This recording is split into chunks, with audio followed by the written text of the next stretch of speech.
ॐ तव कथामृतं तप्तजीवनं कविपीडितं कर्मशापं श्रवणमङ्गलं श्रीमदाततं भुवि गृह्णन्ति ये भूरिदा जनाः। শ্রী শ্রী রামকৃষ্ণ কথামৃত। গত ক্লাসে আমরা আলোচনা করেছিলাম শরণাগতির প্রসঙ্গে। শরণাগতি সম্পর্কে গীতায় মধুসূদন সরস্বতী তিনটি দিক তুলে ধরেছিলেন, সেই সম্পর্কে বিস্তারিত আলোচনা করেছি। তো সেই বাহং মহিবাস স এ বাহং মিতি ত্রিধা। আজকে শরণাগতির আমরা দ্বিতীয় পর্যায়ে দেখব। শরণাগতির মূল উৎস হচ্ছে ভালোবাসা। আমরা দেখেছি ভালোবাসার মাধ্যমে আমরা কি করে ঈশ্বরের আপন হয়ে যাই, তার উপর জোর চলে, ভক্তের জোর চলে ভগবানের উপর। জীবের অভয় আশ্রয় ভগবানকে ঐকান্তিকভাবে ভালোবাসতে যদি না পারি, তবে এই আত্মসমর্পণ সম্ভব হয় না। সে যেমন তেমন ভালোবাসা নয়। আমাদের যে ভালোবাসায় লৌকিক ভালোবাসার ক্ষেত্রে সেখানে আদান প্রদানের একটি ভাব থাকে, ভাব পরিলক্ষিত হয়।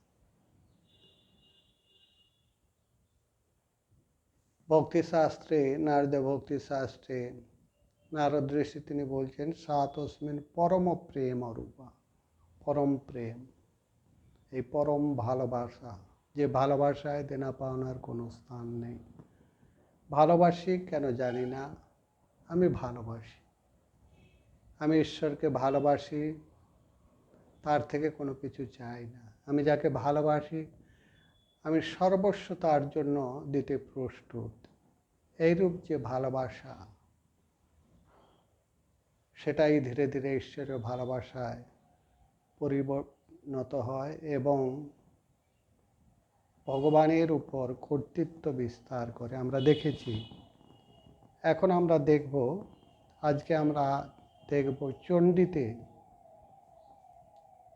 এই শরণাগতির আমরা উল্লেখ পাই। শরণং চ প্রপন্যাস্ম দেবী প্রপন্নার্থী হরে প্রসীদ প্রসীদ মাতো।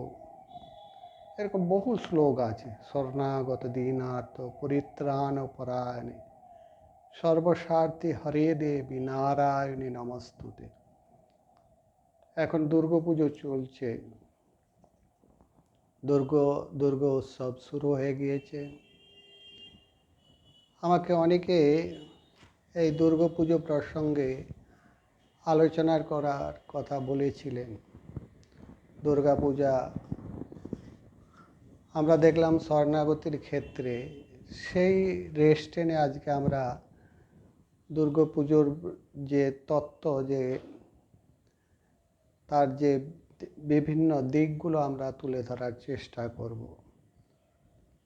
সাধক কণ্ঠে আমরা যদি দেখি, এই শক্তি পূজা জগতের অধ্যাত্ম জ্ঞান ভাণ্ডারের ভারতীয় ঋষিকুল দ্বারা আবিষ্কৃত। একে তুলনা করেছেন নিরুপম কৌস্তব মণির সাথে। কৌস্তব মণি যেরকম মহামূল্যবান, শক্তি পূজা, শক্তি আরাধনা, যেটা ভারতীয় ঋষিকুল, ভারতীয় সমাজ, বিশেষ করে উত্তর পূর্ব ভারতে এই শক্তির আরাধনা এক উচ্চ পর্যায়ে গিয়ে পৌঁছেছে। এর প্রকাশ আমরা যদি দেখি, আমাদের বৈদিক যুগের প্রথম এর প্রকাশ ঘটেছিল এক তপবনের মহিমময় প্রভাতে এক নিকুঞ্জে, এক আশ্রমে অম্ভৃণ ঋষির কন্যা বাক,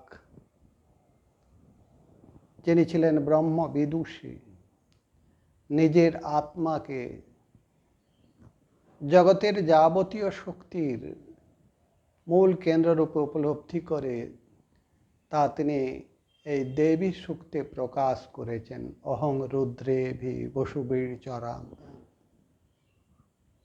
এই যে অনুভূতি, তার যে অনুভূতি একজন মহিলা, সেই সময়কার মহিলার সমাজের কথা আমরা যদি দেখি,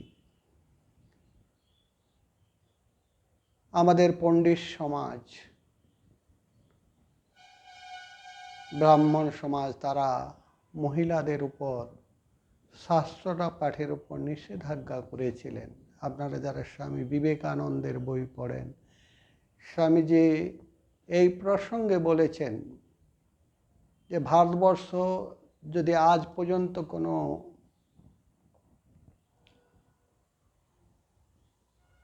সিদ্ধান্ত নিয়েছেন যেটা কিনা সঠিক নয়, তার মধ্যে অন্যতম এইটি, নারীদের শিক্ষা, বৈদিক শিক্ষা থেকে বাধার সৃষ্টি করেছিলেন। সেই সময়কার মুনি ঋষিরা করেছিলেন জপস তপস তীর্থযাত্রা প্রব্রজ্যা মন্ত্র সাধকম দেবতা আরাধনাঞ্চৈব স্ত্রী শূদ্রা পতনানি ষট। জপ তপ সাধন ভজন মন্ত্র সাধনা আরাধনা পড়াশোনা শিক্ষা, এগুলো নারীর ক্ষেত্রে পতনের একটি কারণ। কি সাংঘাতিক ভুল! এর মধ্য থেকে অম্ভৃণ ঋষির কন্যা বাক, তিনি আশ্রমে এক সকালে তিনি অনুভব করলেন নিজের আত্মসত্তাকে, যিনি কিনা যা কিনা সর্বব্যাপী।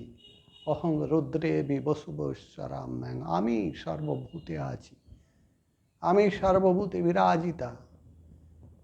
এই যে অভিজ্ঞতা, এটাই হচ্ছে শক্তির প্রথম প্রকাশ দেখি। ঋগ্বেদোক্ত দেবী সূক্তে এর প্রকাশ। এরপর আমরা পুরাণ তন্ত্রশাস্ত্রে এর চরম পরাকাষ্ঠা আমরা লক্ষ্য করি। শক্তি সর্বদা অবিনশ্বর, এর খেলা সর্বত্র আমরা দেখছি বিদ্যমান। এখন যে বিজ্ঞানের যা কিছু আবিষ্কার, এর পিছনেও শক্তির খেলা। শক্তির, এগুলো একটা শক্তির বাহ্য রূপ। এই ভারতবর্ষ শক্তি উপাসকদের তীর্থভূমি। এই ভারতবর্ষে এইরূপ আবিষ্কার, যেটা কিনা উপাসনার একটা উপযোগী রাস্তা, এই শক্তি সাধনাকে কেন্দ্র করে, শক্তি সাধনাকে লোক নিজেদের জীবনের ব্রত করে, কত মহাপুরুষ তারা সেই দিব্য দর্শন করেছেন, মায়ের দর্শন করেছেন, শ্রী মায়ের দর্শন করেছেন, আত্মস্বরূপ উপলব্ধি করেছেন। সে আমরা ভগবান শ্রীরামকৃষ্ণদেব থেকে শুরু করে ব্যামা খাপা, রামপ্রসাদ, এরকম কত মুনি ঋষিরা তারা সেই দেবীর দর্শন পেয়েছেন। প্রত্যেক ধর্মের আমরা যদি দেখি, আগেও আমরা আলোচনা করেছি, প্রত্যেক ধর্মের তিনটি দিক, যা স্বামীজি আমাদেরকে বলে গিয়েছেন। স্বামীজি একটি বিখ্যাত বক্তৃতায় লন্ডনে তিনি দিয়েছিলেন। সেখানে তিনি বলেছিলেন প্রত্যেক ধর্মের তিনটি দিক। শাস্ত্রেও এর আছে, স্বামীজি বলেছেন, আমরা স্বামীজির ফলোয়ার্স, সেই জন্য স্বামীজিকে কোট করছি। তার একটি দার্শনিক দিক, তার একটি পৌরাণিক দিক, তার একটি আনুষ্ঠানিক দিক। দার্শনিকভাবে ধর্মের মূল তত্ত্ব, সেই ধর্মের উদ্দেশ্য, ধর্মলাভের উপায়।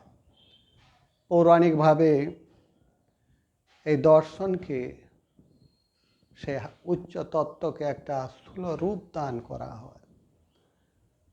আমরা সে সম্পর্কে বিস্তারিত আলোচনা করব। সূক্ষ্ম দার্শনিক তত্ত্বগুলি কাল্পনিক জীবনের দৃষ্টান্ত দ্বারা স্থূলভাবে আমাদের মতো অজ্ঞ যারা আমরা ব্রহ্মসত্তা কি জানি না, ব্রহ্মস্বরূপ উপলব্ধি করতে পারি না, তাদেরকে একটা রূপ প্রদান করেন।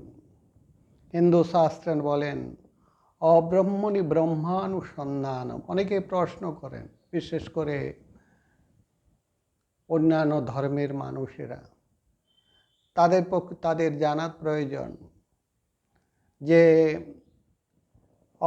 হিন্দু শাস্ত্র বলেন অব্রহ্মণি ব্রহ্মা দৃষ্টানুসন্ধান, যা ব্রহ্ম নয়, নাম রূপাত্মক।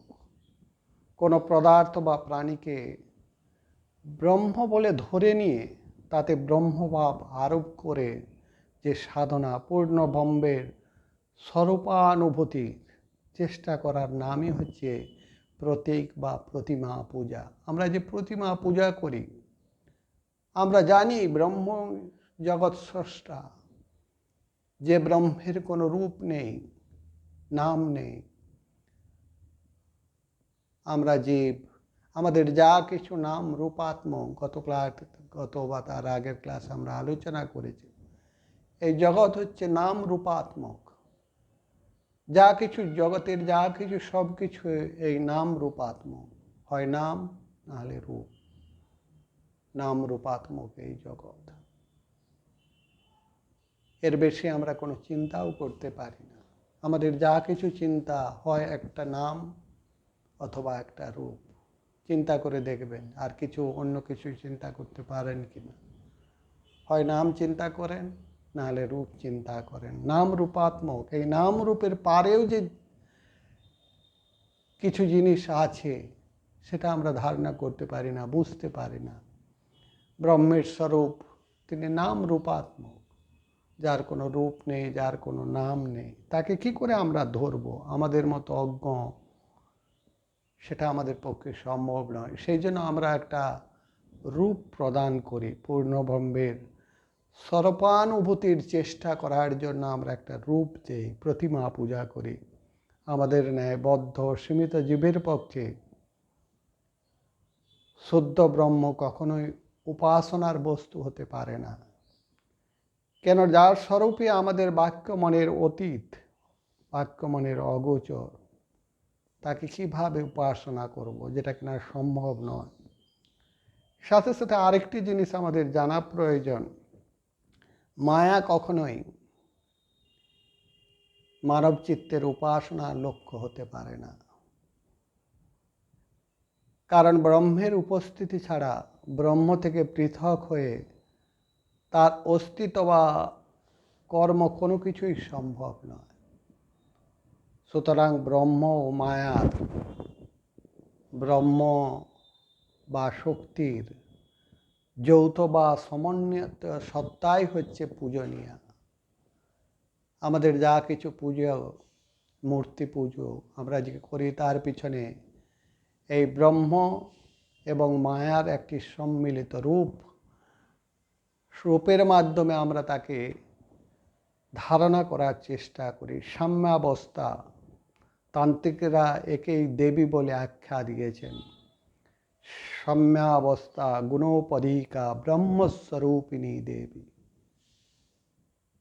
সাম্যাবস্থায় সত্য রজস্তম আমাদের তিন গুণত্রয়ের উপাধি বিশিষ্টা এই ব্রহ্মস্বরূপা, তিনি হচ্ছেন দেবী। ব্রহ্মের সঙ্গে তিনি অবস্থান করেন, সহাবস্থান করেন। তিনি সকল সৃষ্টির স্রষ্টা, এই জন্য তিনি মাতৃরূপা। মা যেরকম সৃষ্টি করেছেন আমাদেরকে, এই জগতের যিনি সৃষ্টি করেছেন তিনি মাতৃরূপা। আমরা যারা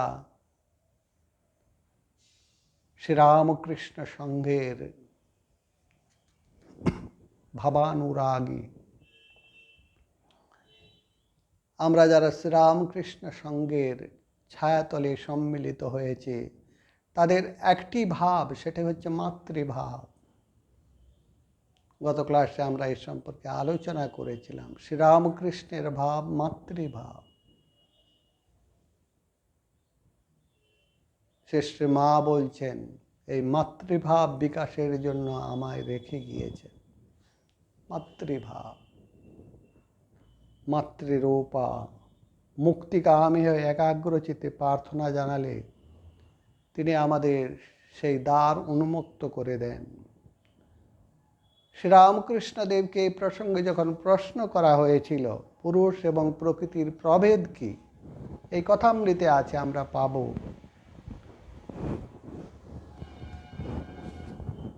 তখন তিনি বলেছিলেন তার একই সত্তা, দুই পৃথক অবস্থা, ভিন্ন কিছু নয়। সর্প যখন নিঃসাড়ে নির্জীবের ন্যায় অবস্থান করে, সেই অবস্থানের সঙ্গে ব্রহ্মের তুলনা হতে পারে। সেই সর্প যখন গতিমান, তখন সে প্রকৃতি বা মায়ার সঙ্গে তুলনীয়। উপাসক যিনি উপাসনা করেন অবাঞ্ছক বিষয় হতে তার মনকে উঠিয়ে এনে ব্রহ্মময়ী জগন্মাতার জীবন্ত মূর্তি জ্ঞানে দেবী প্রতিমাতে তার পুজো করেন। ধ্যান ভক্তি উপাসনার দ্বারা অতীন্দ্রিয় অনুভূতিগম্য সেই আদি কারণে তারা উপনীত হন। এটাই হচ্ছে মূর্তি পূজা। হিন্দুদের যে মূর্তি পূজা, তার সার কথা, সার তত্ত্ব,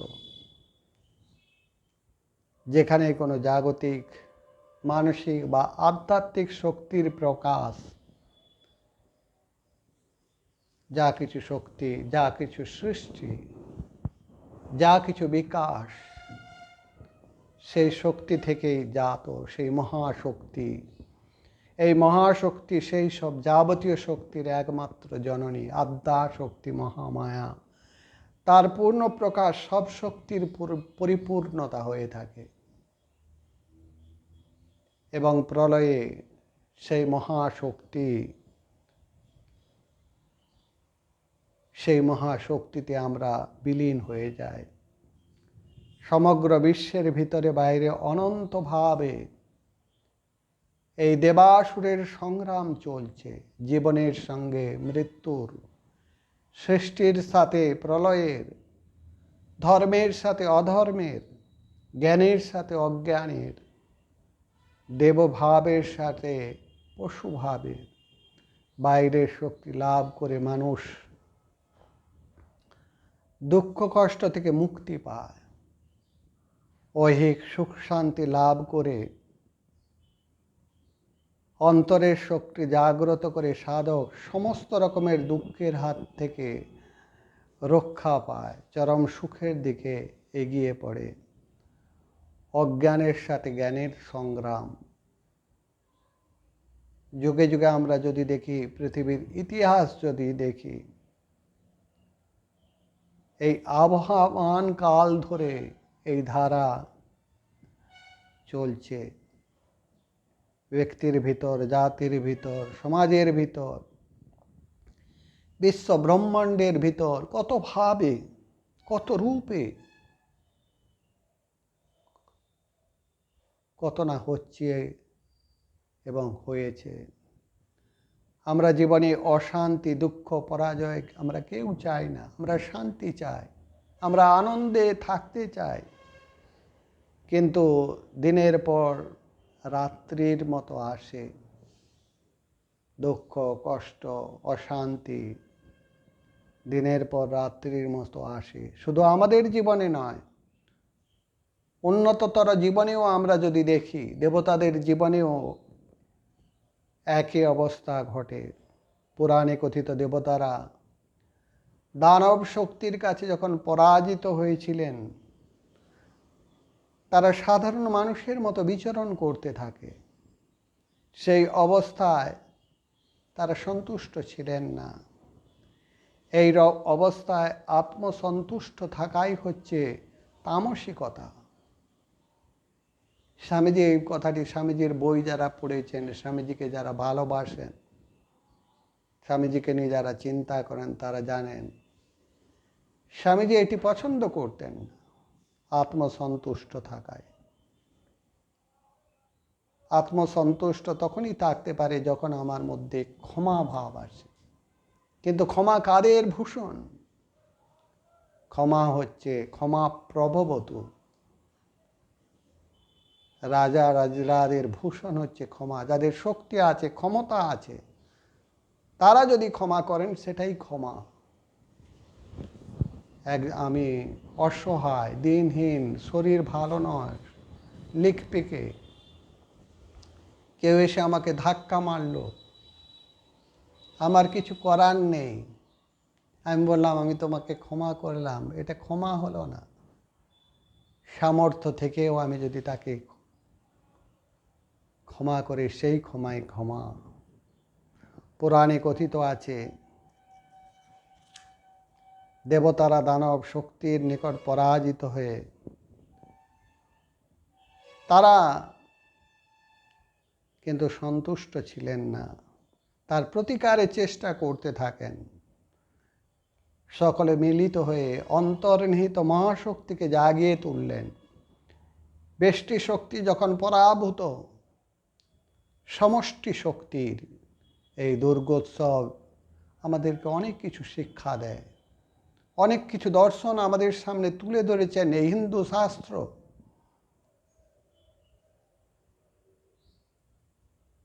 ব্যষ্টি শক্তি যখন পরাভূত, একা যখন পরাভূত, সম্মিলিত শক্তি, সত্যগুণান্বিত দেবতাগণের সেই মিলিত সেই শক্তি রজগুণান্বিত বিচ্ছিন্ন দানব শক্তিকে পরাভূত করেছিলেন। দৈবী শক্তি, সম্মিলিত দৈবী শক্তি, যাকেই আমরা দেবী দুর্গা রূপে চিহ্নিত করি। শান্তি স্থাপন করতে এই সম্মিলিত শক্তি কেবলমাত্র সম্ভব। তাই বলা হয় শান্তির জন্য শক্তির সাধনা। এই সাধনা যে রূপ নিজের অন্তরে বাহিরের জন্য প্রয়োজন, সেই রূপ সমাজ রাষ্ট্রের ক্ষেত্রেও প্রয়োজন।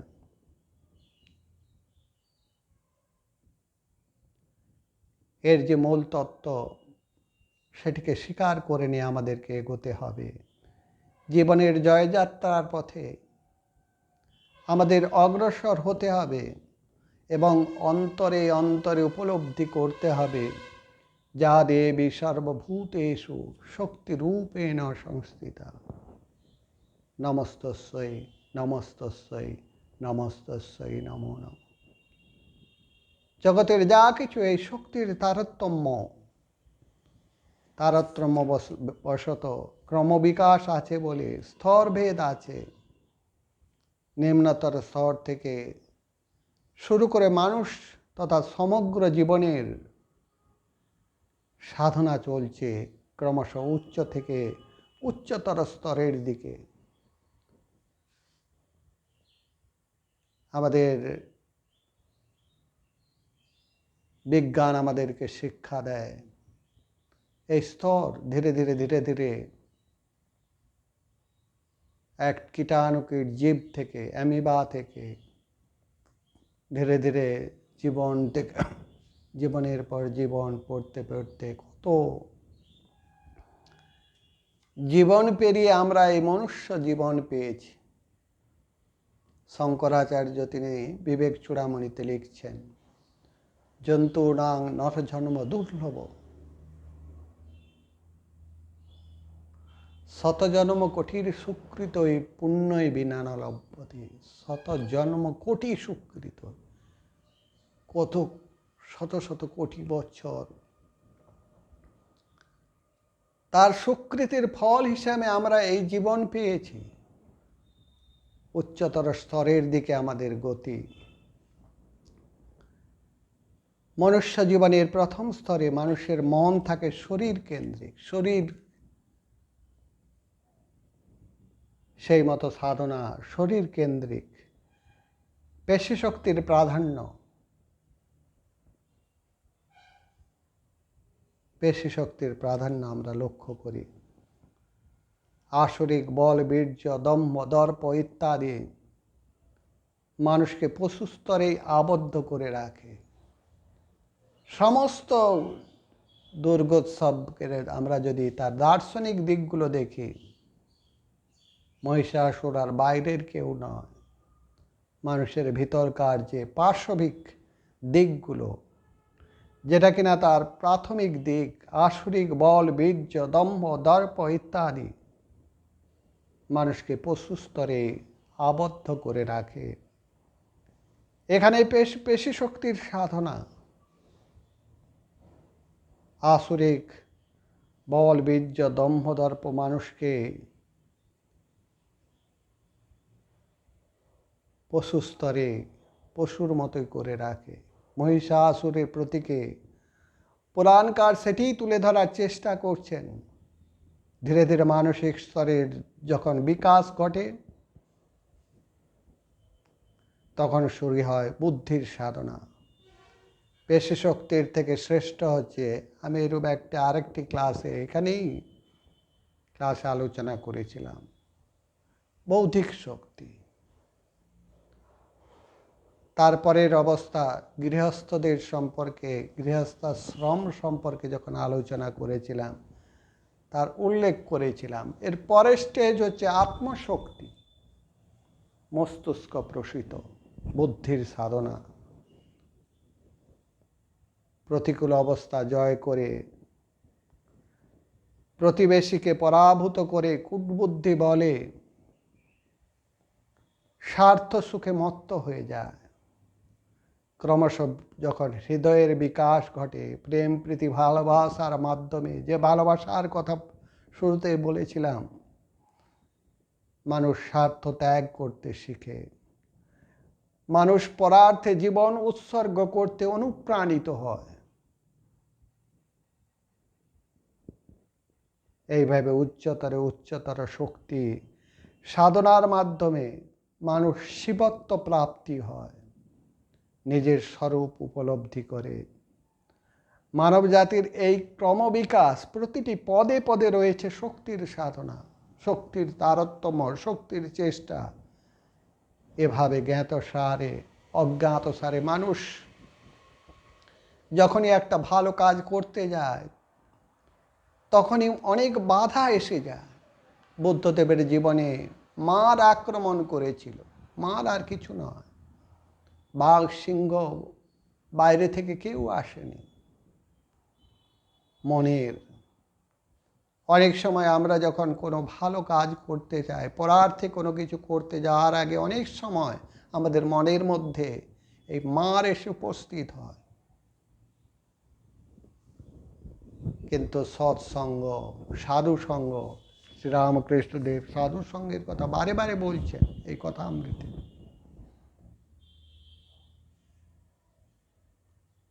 তার প্রতিফলন আমাদের সৎকর্মে প্রেরণা দেয়।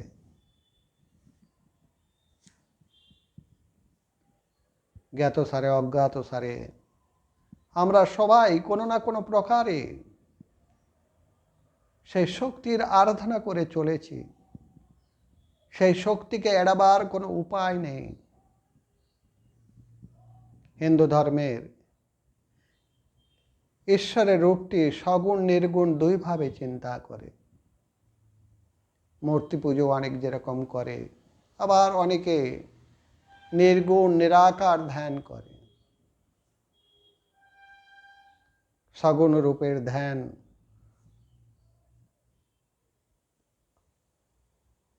বর্তমান সমাজে বৈষ্ণবরা বিষ্ণু, শৈবরা শিব, শাক্তরা ভগবতী রূপে আরাধনা করেন। এই শাক্ত শব্দের অর্থ স্বামী বিবেকানন্দ করেছেন। শাক্ত মানে যিনি ঈশ্বরকে সমস্ত জগতের বিরাজতি, শাক্ত যিনি ঈশ্বরকে সমস্ত জগতের বিরাজিত মহাশক্তি বলে জানেন। সেই মহাশক্তি সর্বত্র বিরাজিতা, জগৎধাত্রী তিনি, জগতে সর্বত্র তিনি বিরাজ করছেন। দেবী বিশ্ব শক্তির মূর্ত প্রতীক রূপে সাধক অন্তরে তিনিই প্রতিভাত হন। বৈদিক যুগে কোথাও আমরা অম্বিকা, উমা, দুর্গা, কালী নামে পূজিত দেখেছি। তৈত্রীয় আরণ্যকে দুর্গা গায়ত্রী মন্ত্রে আমরা দুর্গা দেবীর সাথে সাথে কাত্যায়নী মহামায়ে, কন্যাকুমারী ধীমহি, কন্যাকুমারীর নাম পাই। মূল রামায়ণে শক্তি পুজো সম্বন্ধে বিশেষ কোনো উল্লেখ নেই। আমরা যদি মূল রামায়ণে দেখি, তবে রাবণ বধনার্থে, রাবণকে বধ করার জন্য রামচন্দ্র অগস্ত্য মুনির কাছে গিয়েছিলেন এবং অগস্ত্য মুনি রামচন্দ্রকে সূর্য আরাধনার কথা বলেছিলেন। রামচন্দ্র কর্তৃক রাবণ বধের জন্য অকালে দুর্গা পূজার যে কাহিনী আমরা বাংলাদেশের পাই,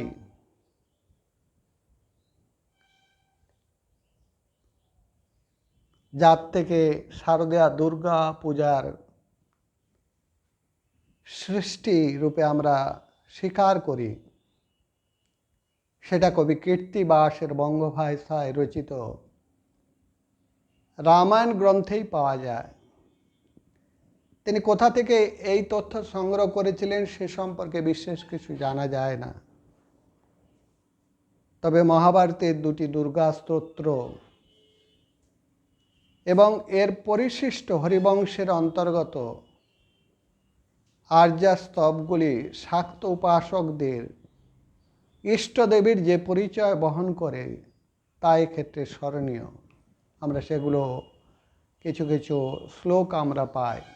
সেখানে দুর্গা স্তোত্র, হরিবংশের অন্তর্গত আর্য স্তবগুলি শাক্ত উপাসকের ইষ্টদেবীর রূপে যে পরিচয় বহন করে, এর বহু দৃষ্টান্ত আমরা পাই। মার্কণ্ডেয় পুরাণে দেবী মাহাত্ম্যে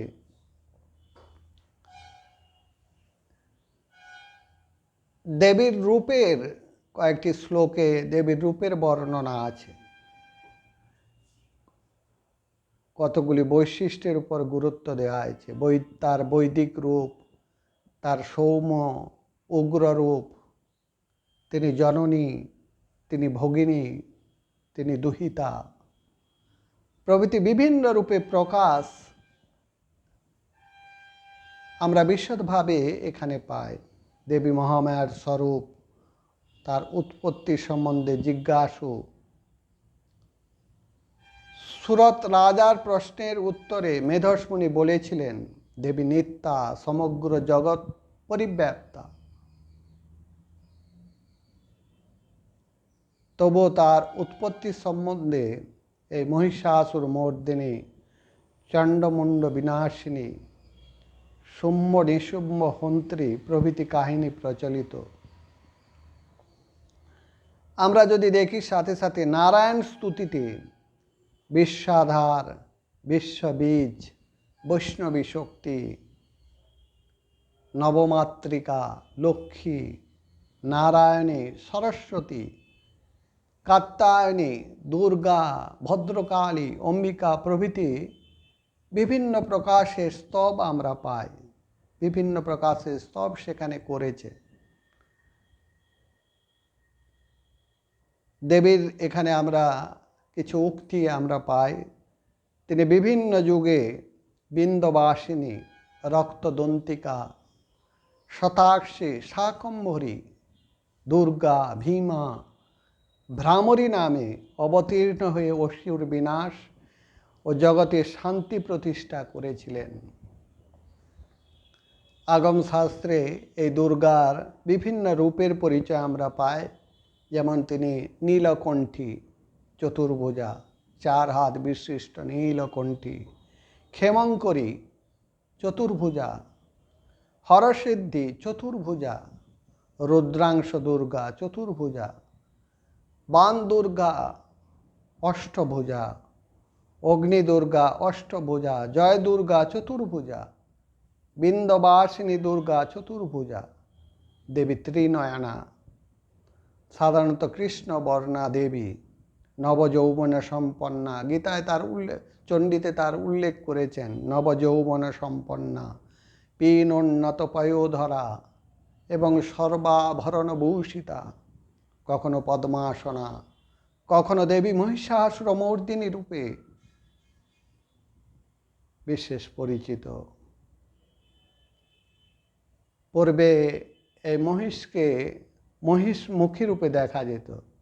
আমরা আগেকার দিনের যদি আমরা যে দুর্গ মূর্তি আমরা যদি দেখি, তিনি মহিষমুখী রূপে দেখান। মধ্যযুগে বাংলা, বিহার, উড়িষ্যায় অসুরকে নররূপী করে দেখানো শুরু হয়। সাথে সাথে দেবী দুর্গার সাথে সাথে লক্ষ্মী, সরস্বতী, কার্তিক, গণেশ আদি মূর্তি পূজা একসাথে হতে থাকে। এ প্রসঙ্গে মার্কণ্ড পুরাণ কথিত সুরত রাজার সেই নদী তটে দেবী মৃন্ময়ী মূর্তির নির্মাণ এবং পূজা করেছিলেন, সেটা আমরা জানি। ব্রহ্মবৈবর্ত থেকে জানা যায় তিনি পুজোর শেষে দেবীকে নদীতে বিসর্জন দিয়েছিলেন। তবে আরেকটি কথা, এই পুজো তিনি করেছিলেন বসন্তকালে, তাই এখনো কোথাও কোথাও বসন্তকালে এই পুজো হয়ে থাকে। শরৎকালে দেবীর যে পুজো আমরা দেখি বাংলাদেশে প্রচলিত, এর উল্লেখ আমরা কালিকা পুরাণে পাই। এতে শারদীয়া পূজা, এই পূজা প্রথম করেছিলেন দেবতারা। দেবতারা প্রথম এর পুজো করেছিলেন। প্রখ্যাত স্মার্ত রঘুনন্দন, বৃহন্নন্দিকেশ্বর পুরাণ, কালিকা পুরাণ, ভবিষ্য পুরাণ থেকে বর্তমান যে দুর্গা পূজার পদ্ধতি সম্পর্কে বিভিন্ন তথ্য সেখানে লিপিবদ্ধ করেন। এইভাবে প্রতিমাতে দুর্গা পূজা বাংলার সহস্র বছর ধরে চলে আসছে। দেবী মাহাত্ম্য বর্ণনায় মহিষাসুরের সঙ্গে দেবীর যুদ্ধের বর্ণনা আছে। দেবরাজ ইন্দ্র, আমরা আগে বলেছি যে দেবতারা প্রথম করেছিলেন। দেবরাজ ইন্দ্র দুর্গা পূজার মাধ্যমে দেবীর উপাসনা করেছিলেন। দেবীর কৃপায় অসুরগণের দ্বারা অপহৃত স্বর্গরাজ্য তিনি পুনরুদ্ধার করেছিলেন। ইন্দ্র স্বয়ং বোধনাদি কর্ম করেছিলেন। ষষ্ঠী থেকে নবমী পর্যন্ত এই পূজা হয়েছিল। বৃহস্পতি যাজক ছিলেন, ইন্দ্র ছিলেন যজমান। কৃত্তিবাস ওঝা বাংলা রামায়ণে রাবণবধের জন্য রামচন্দ্র দেবীর অকাল বোধন করেছিলেন তার উল্লেখ করেছেন। বসন্তকালে আমরা সে সম্পর্কে আলোচনা করেছি। রাজা সুরত করেছিলেন। আমরা যদি দেখি বঙ্গদেশে যে দুর্গোৎসব তিনটি পুরাণের ভাবাদর্শে অনুপ্রাণিত হয়ে সেটি সৃষ্টি হয়েছে। আমরা একটু আগেই সে সম্পর্কে আলোচনা করেছিলাম। বৃহন্নন্দিকেশ্বর পুরাণ, দেবী পুরাণ এবং কালিকা পুরাণ। বৃহন্নন্দিকেশ্বর পুরাণ, দেবী পুরাণ এবং কালিকা পুরাণ। আমাদের দেশে যে দশভুজার মূর্তির সঙ্গে আমরা দেখি লক্ষ্মী, সরস্বতী, কার্তিক, গণেশ প্রভৃতির মূর্তি নির্মাণ করা হয়ে থাকে। এইভাবে মূর্তির বিনাশের ব্যবস্থা আমরা যদি দেখি তন্ত্রে মৎস্য সূক্ত, সেখানে তার উল্লেখ আছে। এই দুর্গা প্রতিমা রচনার মাধ্যমে একটা হৃদয়গ্রাহী উচ্চ ভাবের সমাবেশ। আগেও আমরা বলেছি যেটা ব্রহ্মণ অব্রহ্মণী ব্রহ্মানুসন্ধানা, যেটা ব্রহ্ম নয় তার মধ্যে ব্রহ্মকে দেখার যে প্রচেষ্টা, এটাই হচ্ছে মূর্তি পূজা। মূর্তিতে আমরা কাদা, মাটি, খড়, দড়ি এইসব ব্যবহার করি, সেগুলো ব্রহ্ম নয়। কিন্তু আমরা ব্রহ্মসত্তা তার মধ্যে অব্রহ্মণী, সেটা অব্রহ্মণী, ব্রহ্ম নয়, তার মধ্যে ব্রহ্মসত্তা আরোপ করার চেষ্টা করি। 10 ভুজার মূর্তির সঙ্গে যিনি মহাশক্তি, তিনি বিশ্বব্যাপিনী 10 দিক প্রসারিত। এই জন্য তার 10টি বাহু, কি সুন্দর ভাব। 10টি বাহু কারণ হচ্ছে তিনি সর্বভূতে বিরাজিতা। উপনিষদে যেরকম বলছেন, ঈশাবাস্যমিদং সর্বম যৎকিঞ্চ জগত্তাং জগৎ তেন ত্যক্তেন ভুঞ্জিতা মাগৃদ কোশ্য সিদ্ধনা। 10 বাহু সমন্বিতা, 10 দিকে প্রসারিত, 10টি দিক। এই 10 দিকে প্রসারিত যিনি সর্বত্র, অর্থাৎ তিনি সর্বত্র, তিনি জগদ্ধাত্রী, জগতের সর্বত্র তিনি বিরাজিত, তেমনি দেবী দুর্গা। 10 দিকে তার 10টি বাহু বিশ্বব্যাপকতার পরিচয় দিচ্ছে। দেবতাদের শরীর হতে নির্গত ব্যক্তিগত শক্তি একত্র সমষ্টিভূত হয়ে, সমষ্টি রূপে পরিণত হয়ে সেই মহাশক্তি মহিষাসুর নির্নাশী, মহিষাসুর সেই মহাশক্তি দুর্গোৎসবের দুর্গা মূর্তি, এই ঐক্যরূপা মহাশক্তির বিবিধ কষ্ট বিনাশ করে বলে তার নাম দুর্গা। তিনি আমাদের দুঃখ দূর করে দেন, কষ্ট দূর করে দেন, এই জন্য তার নাম দুর্গা।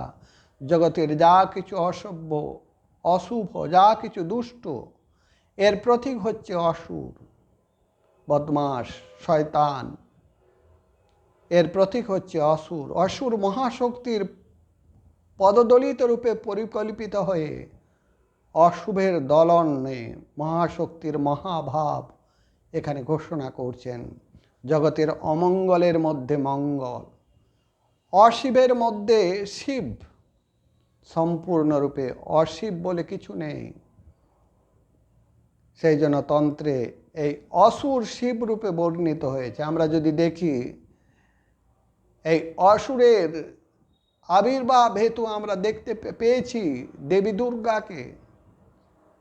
এই জন্য তন্ত্রে অসুরকে শিব রূপে বর্ণিত করেছেন দুর্গা পূজায়। এই জন্য মহিষাসুরেরও পুজোর বিধান আছে। অনেকে প্রশ্ন করেন, দেবী দুর্গার হাতে যিনি বধ হলেন তার আবার কেন পুজো? দৈবী শক্তি এবং আসুরী শক্তি, উভয় শক্তিকে সন্তুষ্ট রাখা হচ্ছে মানুষের সব থেকে প্রয়োজন। আসুরী শক্তিকে বশে রেখে দৈব শক্তির অনুগ্রহ লাভ করতে পারলেই মানুষ সকল কাজে সিদ্ধি আসে। আসুরী শক্তি থাকবে, তাকে জয় করতে হবে দৈবী শক্তি দিয়ে।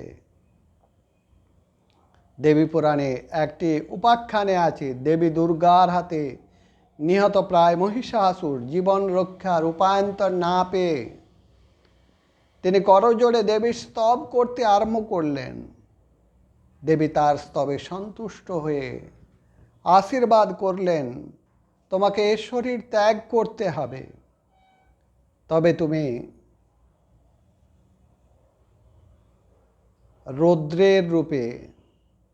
রৌদ্র রূপে আমার সাথে পুজো পাবে। এই জন্য মহিষাসুরের পূজার মন্ত্রে যে রূপটি কল্পনা হয়েছে আমরা যদি দেখি, ওং রুদ্র অসুর রাজ তং দেবানাং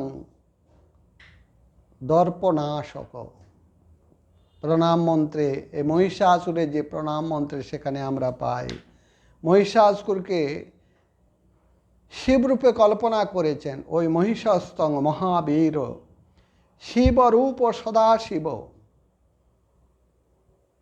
মহিষাসুর, আমরা অজ্ঞতার বশবর্তী হয়ে এই মহিষাসুরকে বিভিন্ন রূপে প্রকাশ করি। আমাদের পাড়ার যে পুজো, নিউ টাউন ইউনিটের পুজোয় তারা মহিষাসুরকে টাগ মাথায় করে থাকে। টাগ মাথার মহিষাসুর, এটা কিন্তু ঠিক নয়, অজ্ঞতার পরিচায়ক।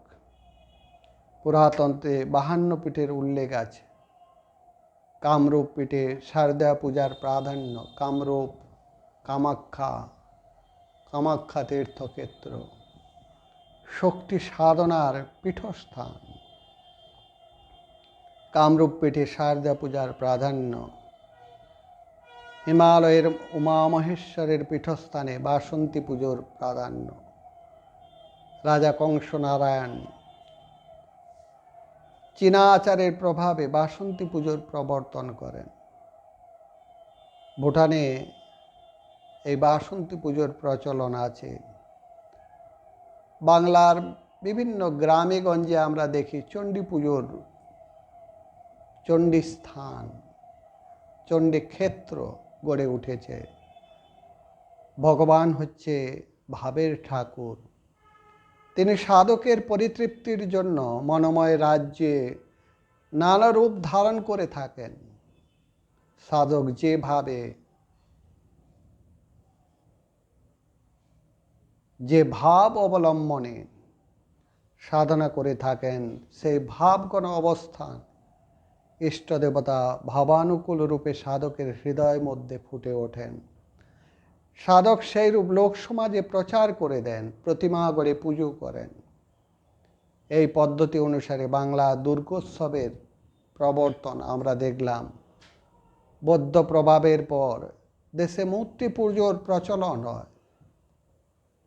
বৌদ্ধ ধর্মের আমরা যদি স্বামীজির বই পড়ে থাকি, স্বামীজির ভূয়সী প্রশংসা করেছেন বৌদ্ধ ধর্মের কি প্রাধান্য।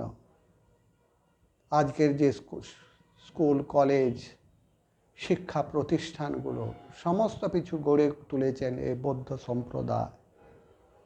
হাসপাতাল, পান্থশালা সব বৌদ্ধ প্রভাবের ফল। বৌদ্ধরাই তারা করেছিলেন। বৌদ্ধ প্রভাবের পর দেশে মূর্তি পুজোর প্রচলন হয়।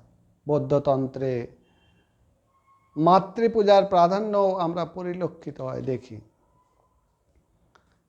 এই বৌদ্ধ ধর্মই ধীরে ধীরে তন্ত্রে রূপান্তরিত হয়ে যায়। বৌদ্ধ ধর্মের সাধনা থেকে বৌদ্ধ তন্ত্র আসে।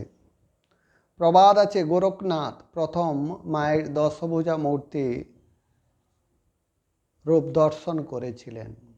গোরখনাথের মন্দির, গোরখপুরে নাথের মন্দির আছে। তিনি প্রথম ওইখান থেকে কিছু দূরে বলরামপুর, উত্তরপ্রদেশে, সেখানে তিনি মায়ের দশভুজা মূর্তি রূপ দর্শন করেছিলেন। পরবর্তীতে তার শিষ্য প্রশিষ্যরা এই পুজো প্রচলন করেন। এদের মধ্যে অন্যতম আগম বাগীশ এই দশভুজার পুজোর প্রবর্তন করেন। পণ্ডিতদের মতে বাংলার প্রতিমায় দুর্গাপূজার প্রচলন শুরু হয় 10ম বা 11শ শতাব্দীতে। রাজা, জমিদার বা ধনাঢ্য ব্যক্তিরাই দুর্গাপূজা করতেন। বারোয়ারি পুজোর সূত্রপাত আমরা দেখি 1790 খ্রিস্টাব্দে গুপ্তিপাড়ায়। জগদ্ধাত্রী পুজোকে কেন্দ্র করে এই বারোয়ারি পুজো শুরু হয়।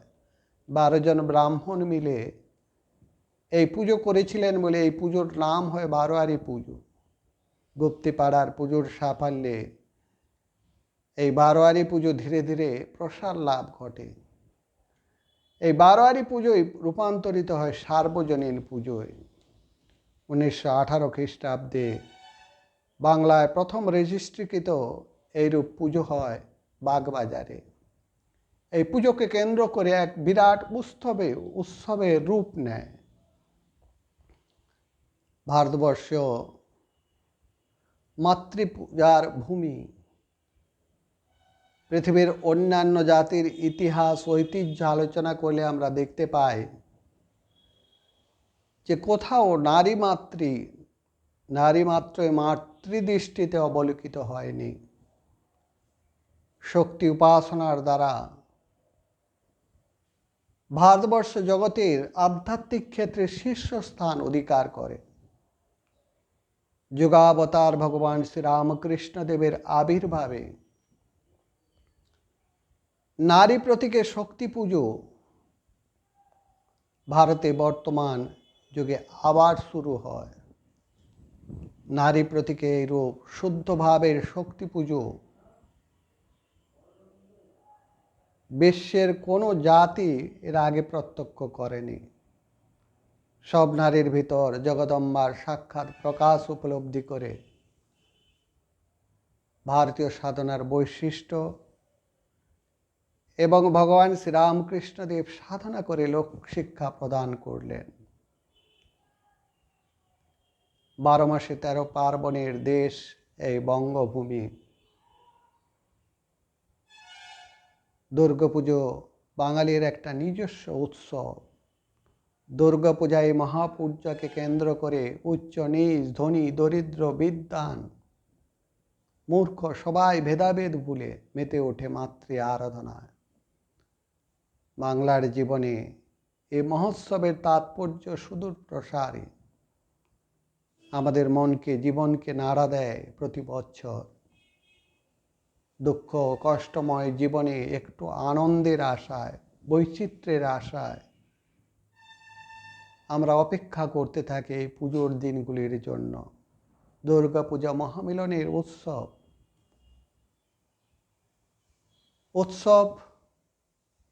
উৎসবে আমরা আমাদের নিজেদের গণ্ডি ভেঙে দিই। বিরাটের পুত্র আমরা বিরাটের সাথে মিলিয়ে যাওয়ার চেষ্টা করি। আমরা যখন একটা জায়গায় থাকি তখন আমার পরিচয়, আমি অমুক স্থানের অধিবাসী, অমুক পাড়ার অমুক নম্বর বাসার অধিবাসী। ধীরে ধীরে আমরা যখন এইরূপ একটা উৎসব ক্ষেত্রে সমবেত হই, আমরা হচ্ছি অমুক পাড়া নিউ টাউনের আমরা অধিবাসী।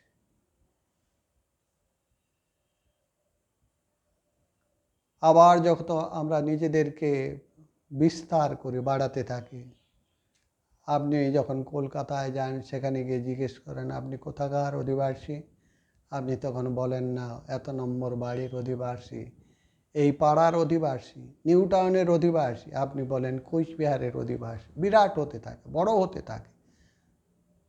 আরও যদি আপনি আরেকটু বাড়িয়ে দেন, আপনি গেলেন দিল্লি, সেখানে কেউ যদি জিজ্ঞেস করেন আপনি কোথাকার অধিবাসী, আপনি তখন বলেন আমি পশ্চিমবঙ্গের অধিবাসী।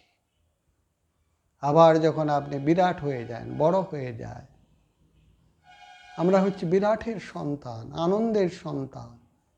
আনন্দাৎ খল ইমানি ভূতানি জায়ন্তে। আবার যখন আমরা বিদেশে যাই, আমেরিকায় যাই, সেখানে যখন জিজ্ঞেস করে কোথাকার অধিবাসী, তখন আপনি বলেন না নিউ টাউনের অধিবাসী, তখন বলেন আমি ভারতবর্ষের অধিবাসী। বিরাট হয়ে যায়।